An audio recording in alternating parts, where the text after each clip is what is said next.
Di balik Sylvester Matutina ada Joko Widodo. Kalau tidak ada Joko Widodo, maka semestinya ini perkara sederhana cepat dieksekusi. Dan yang menjadi soal Jokowi kuat banget ya. Jokowi terlalu kuat. Persoalannya bukan masalah kuatnya, tapi segera dieksekusi, bukan sibuk urusan yang bukan tupoksinya. Jadi kalau Reda Matovani itu juga punya kekeliruan karena dia selaku Intel tidak segera memberikan informasi kepada jaksa eksekutor agar segera selesai. Dianggap kasus itu selesai. Ini jurisprudensi loh. Ya. Jadi itu bagian dari proses hukum. Saya pikir itu salah satu landasan. Tahan sampai di situ. Gimana Bang? Jadi saya ingin luruskan ya, janganlah masyarakat dibikin bodoh ya dengan statement yang kita menambah bencana 2 kali. Bencana pertama kita lihat negara kita tuh kalah dengan seorang terpidana. Bencana yang kedua masyarakat menjadi bodoh karena seolah-olah tindakan jaksa mengeksekusi itu keliru karena dianggap misalnya tadi sudah daluarsa, kedua ada restoratif justice lah dan seterusnya.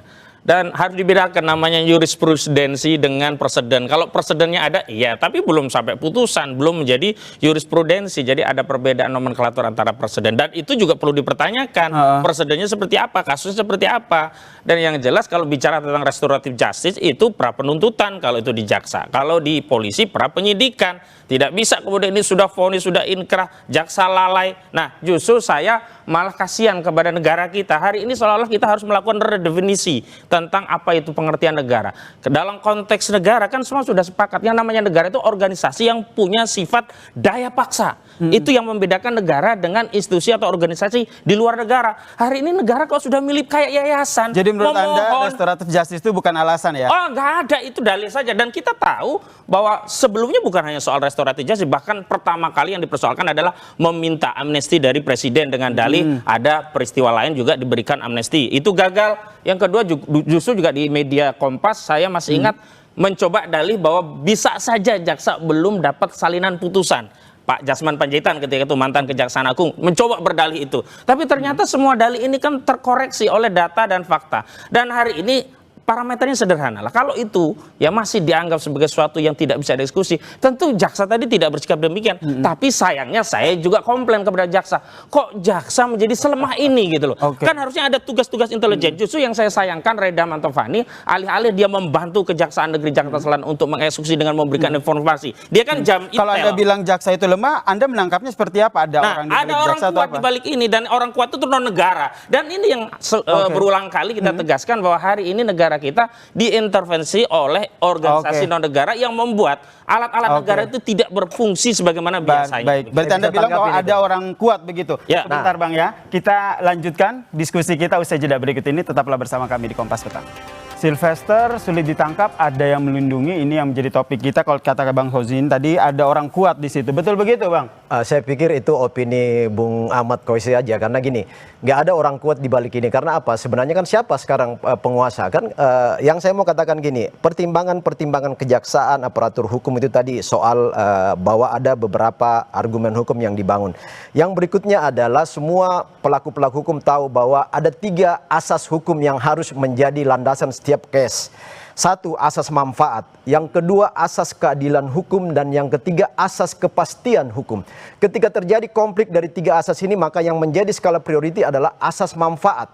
Asas manfaat apa dari case ini? Case ini terlalu kecil karena ini menjadi case person to person, 2 oknum, 2 tokoh yang tidak ada kaitan dengan publik. Kalau terlalu kecil, kenapa nggak Bang Sylvester hadapi saja begitu? Kenapa menghilang dan sulit sekali ditemukan? Kecil dalam arti ini bukan kasus publik, ini bukan kasus kebijakan publik, bukan kasus extraordinary crime ya, yang menjadi perhatian dan kepentingan publik. Karena ini 2 person saja yang katakanlah kalau 2 person padahal sudah bertemu, sudah berdamai. Nah, sekarang ini diangkat karena mungkin dari case-case bahwa ini kok belum ditangkap. Nah sekarang ini kan bolanya saya katakan ada pada eksekutor kejaksaan. Nah ada landasan-landasan hukum yang dibangun oleh kejaksaan untuk belum melakukan eksekusi. Karena tadi ada perjan, ada ke Jampidun punya arahan, keputusan ya, ada edaran Jampidun, ada perjan yang terkait RJ. Jadi semua itu menjadi pertimbangan-pertimbangan kejaksaan. Dan ini bukan kasus publik, kasus 2 orang yang tidak bersangkut paut dengan kepentingan publik. Itu asas manfaat. Alasan-alasan hukum. Pasti. Tidak menginter. Saya lempar Saya Bang yakin Kozin. itu pasti. Bang Kozin. Iya, itu kan dalih saja. Sebenarnya kalau kita kembali kepada 3 asas hukum tadi, yang pertama tidak ada manfaatnya kok membiarkan Sylvester itu terus berkeliaran, berbahaya karena dia sudah terbukti inkrah melakukan fitnah terhadap mantan wakil presiden Republik Indonesia. Yang kedua, tidak ada kepastian hukum kalau tidak segera dieksekusi. Bagaimana kita rakyat mau mencari keadilan jika pada akhirnya putusan itu tidak bisa dieksekusi? Yang terakhir, persoalannya adalah di mana sih kita akan berdiri di republik ini? Ini kan soalnya kan sederhana, eksekusi selesai. Tapi tadi saya tegaskan, kenapa ini menjadi susah? Ini adalah orang besar. Kenapa? Narasi jadikan ini hal yang kecil. Pada saat yang bersama, kalau kita bicara kasusnya hanya fitnah, saudara Joko Widodo merasa difitnah, dia juga bikin laporan. Siapa, Bung? Jadi menurut siapa orang besar, Bung? Oh, orang besarnya saudara Joko Widodo. Saya beberapa kali Jokowi udah nggak tegaskan. punya kekuatan, Ya, memang bukan tidak penguasa punya hari ini kekuatan, kan, tapi itu dia terbantahkan. Dia mantan penguasa, dia punya akses kepada kekuasaan. Orang Nggak ada. dulu jadi pejabat dengan tanda tangan dia juga bagian dari Dewan Pembina Solidaritas Solmed ya, punya Sylvester Matutina. Jadi dua hal ini sulit untuk dipisahkan, Jokowi bahwa bukan di balik penguasa hari Sylvester ini. Matutina ada Joko Widodo. Kalau tidak ada Joko Widodo, maka semestinya ini perkara sederhana cepat dieksekusi.